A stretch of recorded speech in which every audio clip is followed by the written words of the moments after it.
Well, I'm here on John 3:14 to 15. Here's how I got there. Came from here, top page of the BibleStudyManuals.net website. Go to the letter J for John, and John chapter 3,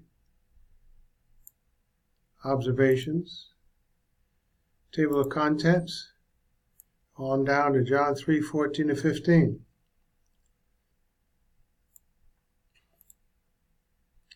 These are critical passages leading up to John 3:16, one of the most popular verses in the Bible. And just as Moses lifted up the snake in the desert, so the Son of Man must be lifted up, that whoever believes in him should not perish, but should have eternal life. Some misinterpretations here, as in most key places in the Bible. We can clear those up now. Jesus referred to a passage from Scripture in the Old Testament which tells of when, in accordance with the Lord's instruction, Moses made a bronze snake and put it on a pole, placing it in such a manner that any Israelite who was bitten by a poisonous snake, not just the limited few who would look at it and live, would know of its purpose and could look up at the bronze snake from where they were in a moment of faith alone in God's provision and survive the snake bite and live. Note that the snakes were sent by the Lord to discipline unfaithful Israel. Take a look at the explanations here.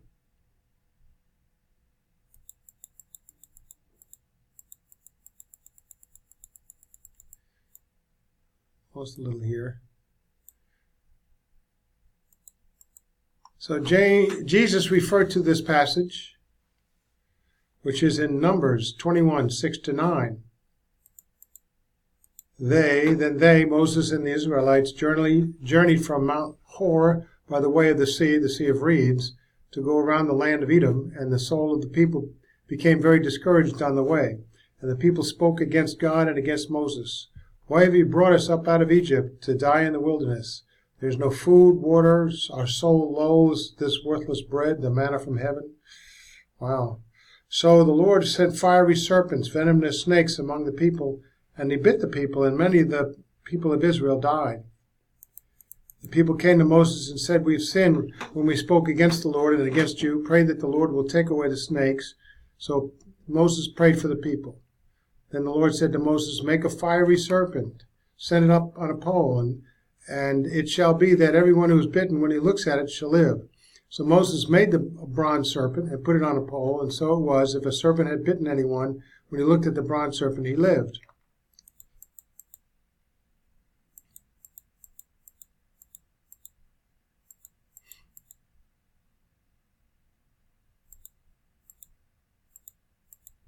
It was any Israelite, so it's unlimited atonement.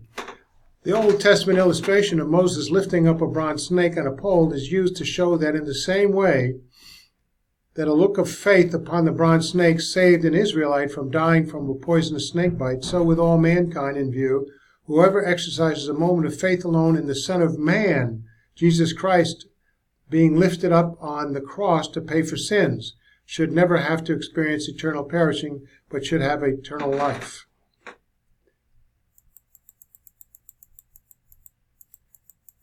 So we're back to John 3:14 to 15.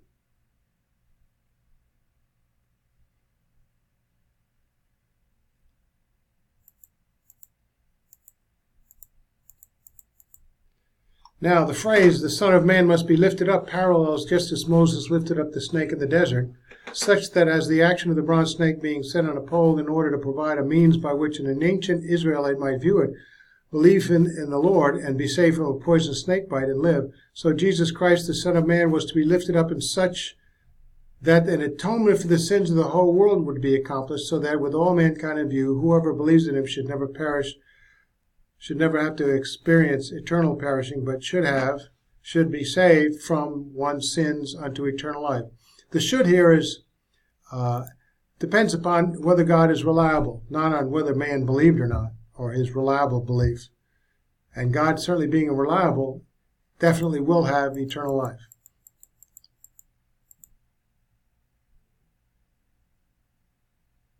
Now, the first word in John 3:14 in the Greek text kai, meaning and, connects to the previous verse, John 3:13, which Jesus tells Nicodemus, "No one has ascended to heaven but he who came down from heaven, that is the Son of Man who is in heaven." That's himself, referring to himself in answer to Nicodemus' original declaration and question of who Jesus was.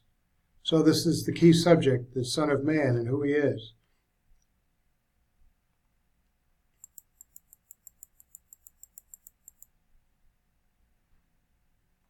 The phrase rendered, "So the Son of Man must be lifted up so that whoever believes in him should not perish but should have eternal life," does not have the ascension of Jesus Christ in view, as some maintain. There's no value in believing he ascended as much as the value that he paid for the sins of all mankind. When you have your sins accounted for by someone paying for them, like the Lord Jesus Christ, then you have an opportunity for eternal life. So the ascension of Jesus Christ to heaven could not be accurately portrayed as the Son of Man being lifted up, as some maintain, because believing in the ascension of Jesus Christ would not be sufficient to provide eternal life, as John 3:14-15 stipulates. This is so because the ascension did not resolve the problem of sin between God and man, so that believing in it could provide eternal life with God. On the other hand, accepting Christ's being lifted up on the cross in payment for sins of all mankind through his atoning sacrifice does do this.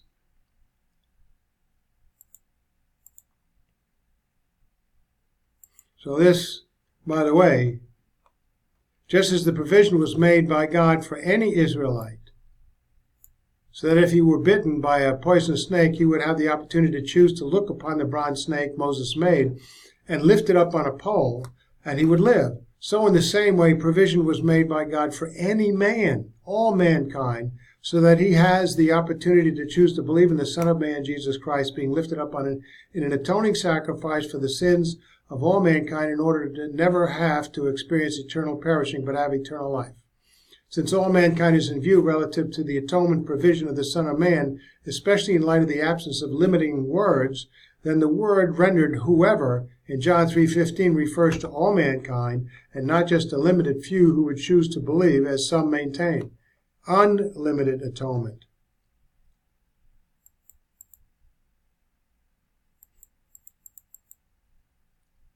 Now, the Greek phrase rendered whoever believes in John 3:15 is not a present tense verb which conveys continuous action, as some maintain it should, but a nominative present participle. It's a noun, a verb into a participle form with a definite article, the, whoever is the believing one, a noun portraying punctiliar action conveying the believer, the one who exercised a moment of faith, equals a moment of mental assent in Jesus Christ, the Son of Man, in order to never have to experience eternal perishing but have eternal life. Continuous faith in Christ is neither attainable by mortal man nor in view in John 3:14-15.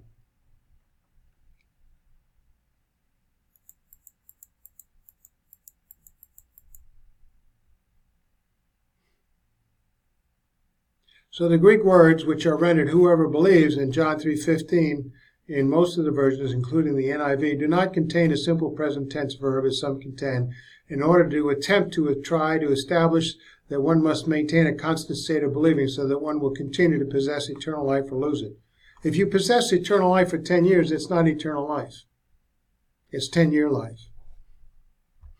Just look at the words.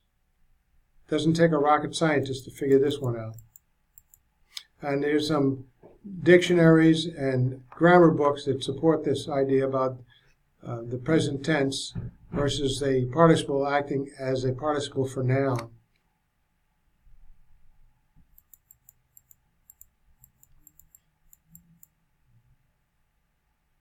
So even if the phrase whoever believes in John 3:15 were rendered from a present tense Greek verb to portray a present tense action, and that is not the case, a present tense verb without qualifiers would still not convey a requirement that one continuously believe in the Son of Man in order to never have to experience eternal perishing but have eternal life.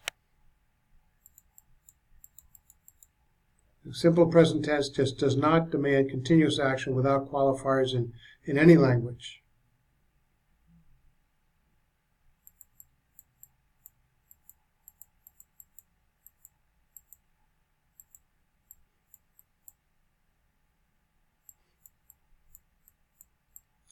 So we've got lots of proof here in grammar books and dictionaries. This is where we go when we interpret the Bible. Dictionaries, principles of logic, grammar books, language, context, and logic.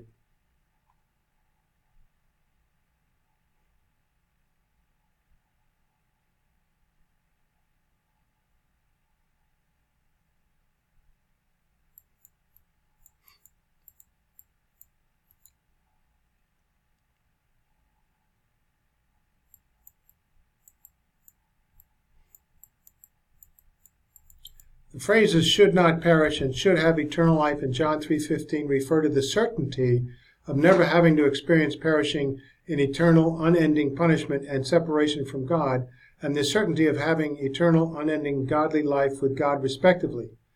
Although the verbs in the phrase should not perish but should have eternal life in John 3:15 are in the subjunctive mood, a mood of objective possibility of the promise of never having to experience eternal perishing, but have eternal life. It is a certainty because it is promised and provided by God himself.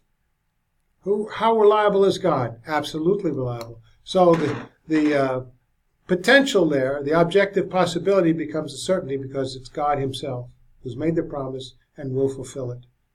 A lot of people harp on that, but it's not you, the one who has a certainty, but it's God, the one who has made the promise that has the certainty of his performance.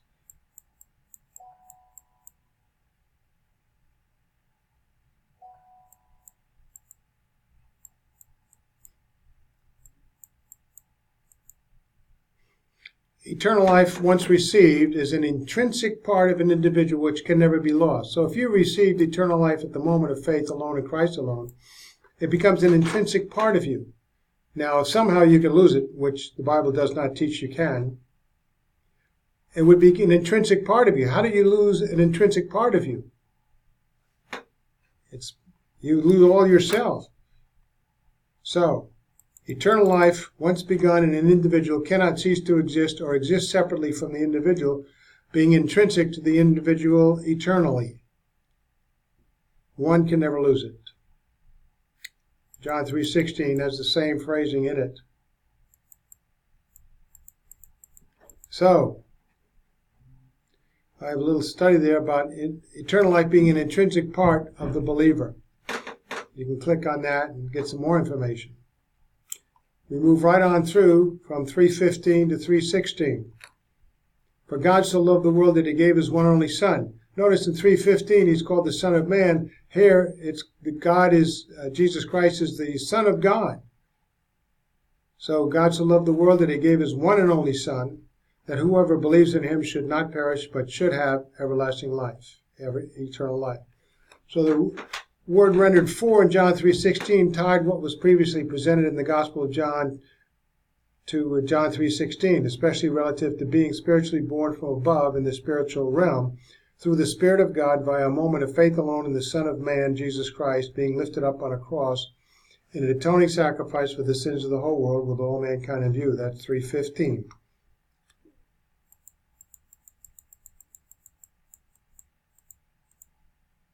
So in view of what was stipulated in 3:14 to 15, which context continues on into the next verse, the phrase in John 3:16, rendered for God so loved the world that he gave his one and only Son, indicates that it was so great an expression of God's love for all mankind, which motivated him to make provision for eternal life for all mankind through an atoning sacrifice of the Son of Man, his one and only Son, Jesus Christ, for the sins of the whole world, which atonement was at that time yet to be completed when Jesus was speaking these words to Nicodemus.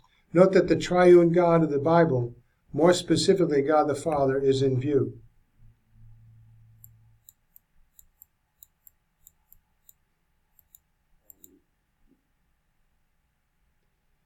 We've got 30 seconds here, so let's stop here and we'll review starting with point C.